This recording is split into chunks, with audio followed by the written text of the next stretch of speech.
नमस्तु भगवान, नमस्तु नमस्तु नमस्तु। गुरुदेव, आगम में कहीं सम्मोहन का जिक्र मैंने सुना नहीं, पढ़ा नहीं। ऐसा सम्मोहन भी कोई होता है क्या? और होता है तो ऐसी दीवानगी देखी नहीं जो ये पब्लिक ऐसे दौड़ी चली आती है, न सुबह देखती है न शाम देखती है। और गुरुदेव के पीछे मेरा बेटा जो 9 बजे सो के उठता था वो 6 बजे नहा धो करके क्लास में आ जाता है महाराज जी। तो ऐसा आगम में कहीं उल्लेख है क्या? वो एक गाने की पैरोडी याद आ रही है, तेरे चेहरे में वो जादू है बिन डोर खिंचा चला आता हूँ। इसका प्रश्न का उत्तर दीजिए महाराज। और आप लोगों की नज़र में 7 कमरे में ले जाता हूँ। चलिए आगे चलते। सुनिए, ऐसा है कि ये सम्मोहन नहीं है, ये श्रद्धा है, ये गुरु के प्रति समर्पण है। और मैंने यहाँ आने के पहले आपके व्यवस्थापकों से कहा था कि जिन लोगों के चेहरे आपने किशनगढ़ में रह करके नहीं देखे वो आपको हम जरूर दिखाएंगे।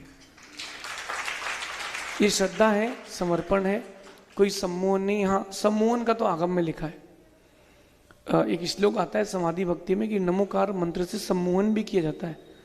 उसको ढंग होता है, विधि होती है। जब कभी कोई विधर्मी आक्रमण कर देता है तो नमोकार मंत्र के उस प्रभाव से उसको सम्मोहित भी किया जाता है ताकि हम धर्म की रक्षा कर पाए। लेकिन मैं ऐसा कुछ नहीं करता और न मैं कोई क्रीम पाउडर लगाता हूँ। हाँ, रत्नत्रय ब्रांड है, मैं उसके कॉस्मेटिक यूज़ करता हूँ, उससे ही काम चलता है। रही बात इन बच्चों की, तो मैं एक बात कहता हूँ कि आप लोग कहते हो कि बच्चे महाराजों के पास नहीं आते। मैं महाराजों से कहता हूँ कि आप कुछ ऐसा करके तो दिखाएं कि बच्चे आपके पास से जाएं ना। आप देखो कि मैं किसी बच्चे को नहीं कहता हूँ कि रुको। कहा मैंने कभी? ये बच्चा भीलवाड़ा से आया है, उसका कहना है कि जिस दिन आप किशनगढ़ से बिहार होगा मैं पूरा भीलवाड़ा तक घर नहीं जाऊंगा, साथ में रहूंगा। बोल सर्वज्ञ, सही ना बेटा?